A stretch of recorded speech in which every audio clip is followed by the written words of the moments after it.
Hi, welcome to this new tutorial series. We are going to look at deep learning for geospatial data analysis. So why is deep learning important for geospatial data analysis? Remember, in the past decades, we've had access to high resolution and very high resolution satellite, aerial, and drone images. So these images are used from tracking deforestation and urban growth to monitoring agriculture and detecting floods, among others. However, traditional methods are a bit slow and often struggle with the huge volume and detail of these high resolution and very high resolution images. So in order to extract useful information, they require a lot of feature extraction or feature engineering, which is time consuming. So deep learning is a new paradigm shift where you don't require this feature engineering. Okay, so in deep learning, the feature extraction or engineering is included within the pipeline. So it is a bit more efficient in that way.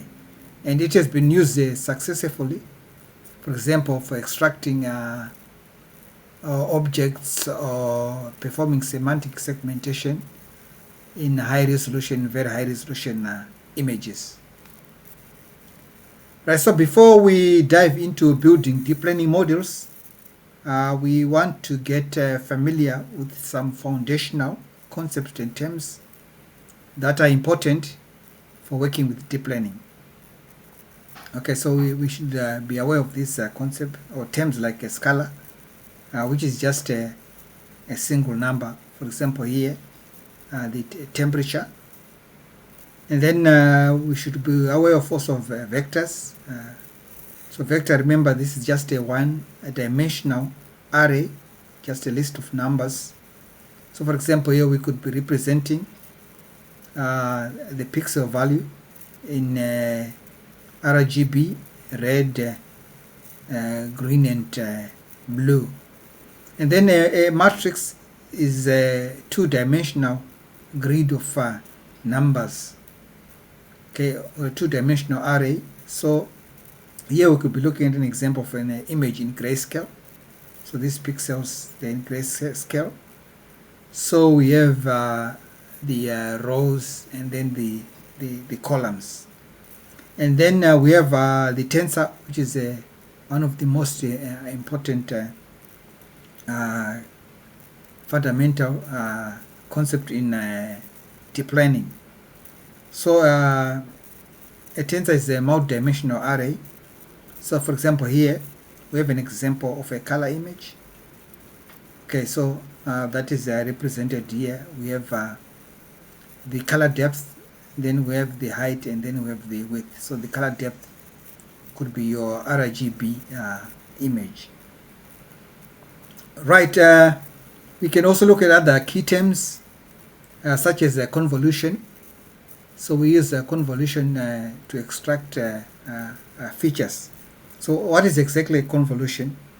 So this is just simply a sliding operation where a smaller matrix, or that can be called here a kernel or a filter, so is used to move across the input image in order to detect patterns. So this is very, very important. So we use a lot of these smaller matrices that are also called filters or kernel in order to perform convolution operations. And then we have terms like striding and padding. So these are very important because they are used to control how convolution moves. And we also have the activation functions. So very important in order to introduce non-linearity in the models. So we have functions such as the ReLU. So this is the rectified linear unit. We have sigmoid, we have tan. So these are very important because they learn to help to learn the complex patterns in an image, for example. And then we have pooling. So pooling, this is very important because this is used to reduce the spatial size. And we have maximum pooling and the average pooling. So we are going to be looking at this as we go along. And then we have, of course, the back propagation, very important algorithm in deep learning. So we have this is used to optimize the weights. So a very good example of this is gradient descent. Right, and remember we also are going to have to talk a lot about epochs and patches. So this is going to control how training occurs. So by defining the number of epochs times and then the batch size.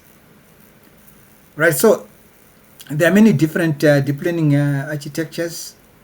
For example, we have the multilayer perceptron, we have the convolutional neural network, we have the recurrent neural network, and then we have the generative adversarial network, transformer, and the graph neural network.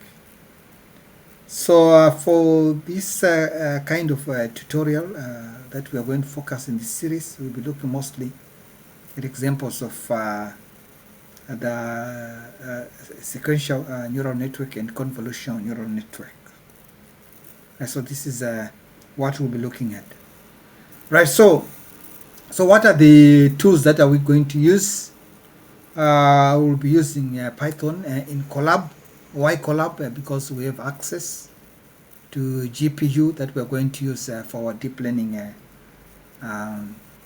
exercises or labs. And we are also going to use NumPy a lot. So in order to do our array manipulation. And we also are going to use TensorFlow or Keras. This is a very important deep learning library. So we are going to use this for model building. We will also be using another important library, which is PyTorch here. So PyTorch is another alternative to TensorFlow. There are many other libraries, but we be focusing mostly on TensorFlow and the PyTorch library. So PyTorch is very popular in research. And then for the implementation of the geospatial data analysis, especially for our Earth observation data analysis, we'll be using this important library, which is called TorchGeo. And then lastly, we're also going to use a library such as Rasterio for manipulating our raster data and doing the visualization. Right, so this is all about the brief introduction to deep learning. So please familiarize yourself with these key concepts and terms that we'll be using. So thank you for watching this brief tutorial. See you in the next one.